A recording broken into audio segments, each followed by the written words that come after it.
So Vice hosts a panelist of black conservative versus black liberals. Well, very interesting to say the least.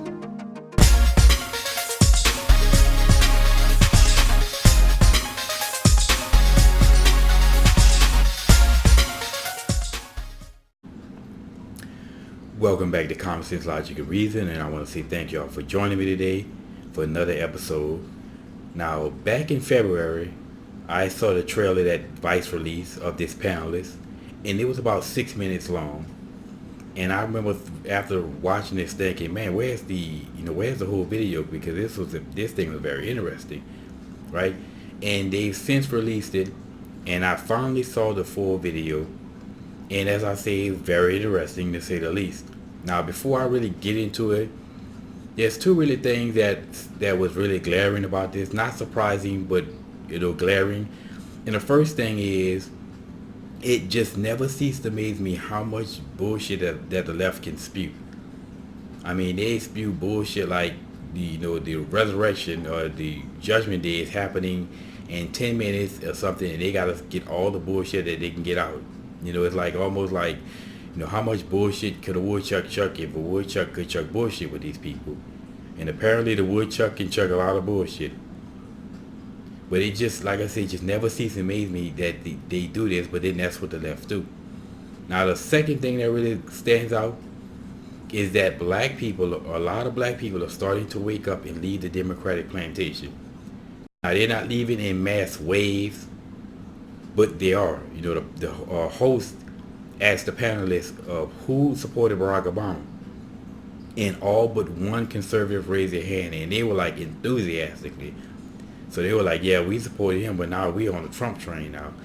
And black people are basically coming out in full force saying that they're conservatism, and it used to be a taboo. Yeah, if you were a black person and you say this, you would get shamed, and people would be ashamed of it. But more and more black people are really starting to wake up and not be shamed and speak their conservatism. And it's not just this. I've seen many cases in which blacks, profess to being conservative. I've seen many videos of this on YouTube and in social media. So blacks are starting to wake up. Now, they're not tripping over each other to do so, but I believe that it's going to be more than enough to get Trump over the hump in 2020, no doubt about it. But anyway, to the video. Now, the full-length video, which I'll put a link in the description,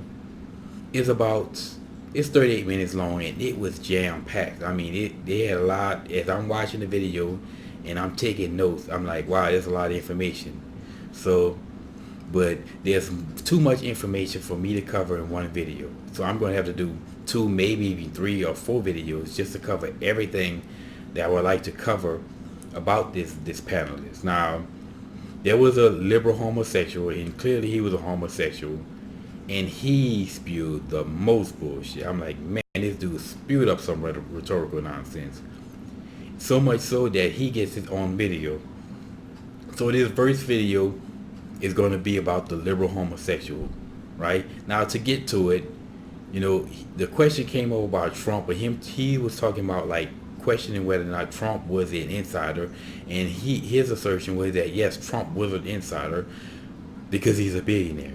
As if you have to be an insider. If you're a billionaire, you're an insider. And he went to talking about how billionaires run the world, and then he said he had to say the most stupidest nonsense, that basically minorities are being suppressed, right? And I'm like, what are you talking about? Minorities are being suppressed by capitalism, right? And I can't think of one system that have lifted more people out of poverty than capitalism. And if capitalism suppresses minorities, as he said, which is just a rhetorical statement, why are so many minorities doing so well in America? Just about everybody come to this country and prosper, and is prospering in this country, including blacks from other countries. And really, the only people that you ever see, as I've said many times before, the only people that you ever see crying in America are blacks born here. You see nobody else crying, with the exception maybe Hispanics going on about immigration. But other than that, they prosper. And Asian people, as I've said many times, of course, again, Asian people outperform white people in every metric in society. So then, if this is the case, then how can these people do this if capitalism is so bad for minorities? Then, where is the evidence that you have to be an insider if you're a billionaire? Why can't you be a person who worked your tail off and did everything to become a billionaire? Why you have to be an insider? And Trump is probably about as much of a blue-collar billionaire as you can get. So where's the evidence that you have to be a billionaire? I mean, you have to be an insider to be a billionaire. It's just nonsense. And then if billionaires, quote-unquote, run the world, as he said, then how is those billionaires running the world stopping him from doing achieving anything? It's not. And of course, he never said how he's held back from doing achieving anything. He just spewed rhetorical nonsense. Then he goes on, and of course, I have my notes here. He talks of how there's this quote-unquote blackface on white imperialist system, whatever the hell that means. And he goes on to talk about chattel slavery, which is meaningless today. I mean, right? Then he talks about how the leadership that we see today, black people see, is of the white man. Again, meaningless nonsense. Then he talks about this quote-unquote binary system. Again, it's just, where does they come up with this bullshit, right? With a white face on a black imperialistic system, so black people can't prosper in capitalism or this system in America when we see black people from other countries prospering? I mean, absolutely stupid. Then chattel slavery. Every time I hear people talk about chattel slavery, the question that comes to mind is, well, how is chattel slavery different from any other damn slavery? I mean, somebody please explain to me the different types of slavery there are and how chattel slavery is so much more worse. How is it worse than, say, what the Mayans did when they would go out and kidnap people, bring them in for the specific purpose of slaughtering them for the gods? Well, at least black people in this country, and they got to live and work. And how many blacks, slaves owned their own businesses back then? People want to believe that, but they did. So what's up with this damn chattel slavery nonsense? Slavery is dead to begin with, so why we keep crying about it? Then, what does it matter what color the person that in charge look like? Why is it that black people, quote unquote, have problem with looking at a white man in charge, quote unquote, but nobody else does? Again, that's not black people in general, but black people born here. Why is it that everybody else, all other races and people don't have any problem with this, but only black people born here? Again, just utter nonsense, right? Then, what the hell is a binary system? It's the same system that everybody prospering in, and we see plenty of black people prospering in this system. Al Sharpton, Jesse Jackson, all the rest of these race hustlers, they're prospering in this quote-unquote binary system. So what other, what stupidity. Then he goes on to talk about, LGBT rights being taken away, and this quote-unquote Office of AIDS policy that he talked about. I had never heard of that before, right? And then he talks about, the funding being taken away from all these quote-unquote LGBT organizations, right? And these black trans are he basically had the highest rates of STDs and AIDS of any other group, and how bringing back the reinstitution of Don't Ask, Don't Tell is anti-gay. Okay, this is why I wish I could be on panels like this, because I would shut foolishness down. Okay, first of all, access to government funding is not a right. Okay, that's a privilege. So leave it to a liberal leftist to try to turn a privilege into a right. That he did not present one example of any LGBT rights being taken away, right? And as far as this Office of AIDS policy, what the hell did they do? Did we really need them to begin with? Were they out there looking for a cure for AIDS? Of course not. Because that's not what the pharmaceutical industry wants. Plus, wouldn't they put them out of business? So what were they doing? Making us, what, quote unquote, aware of AIDS? Like we are not aware of AIDS as it is. I mean, who the hell don't know about AIDS? Everybody know about STDs, and if you go out there and have unprotected sex, hell, if you have protected sex, condoms break, you can get an STD. So doing so, you take your own health into your own hand, right? So this idea that these quote unquote, that black LGBT community, women are the highest rates of AIDS cases. Well, you know what? They went out there and do what it takes to get it. They have to take personal responsibility for themselves. Okay? Personal responsibility seems to be one thing that the left just seems to have an allergic, well, one of the many things that the left just seems to have an allergic reaction to, besides common sense, logic, and reason, and facts.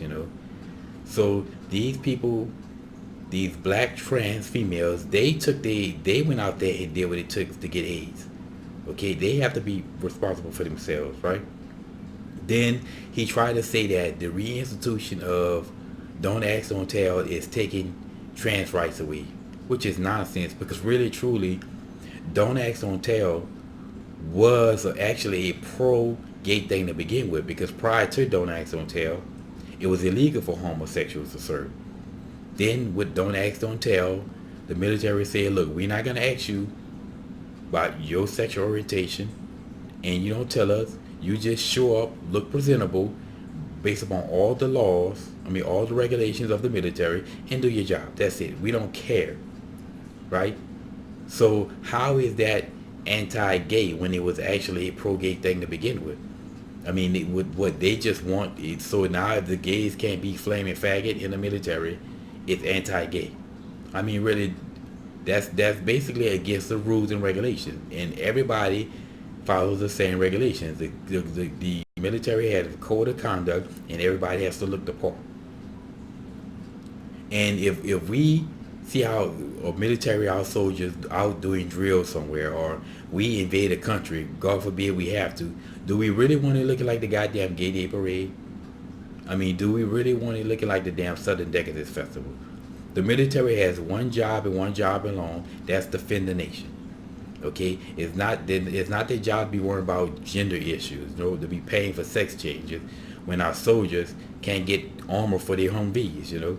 They have to put together makeshift armor, or our soldiers can't get the care that they promised through the VA, but you want to pay for sex changes. Ridiculous. But again, he never gave one specific example of any trans right being or LGBT right being taken away. So that's nonsense. Then he also go on to talk about how, he doesn't ask people to pull themselves up out of bootstrap. He buys the bootstrap, right? And he does AIDS testing in his community. That's how the work he does.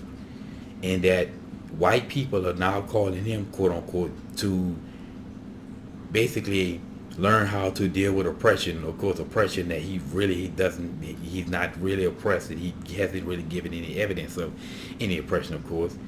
And he talks about this whole idea of this oppression that he just goes on and on about, and of course he's not oppressed. Now, first of all, if you buy the bootstraps,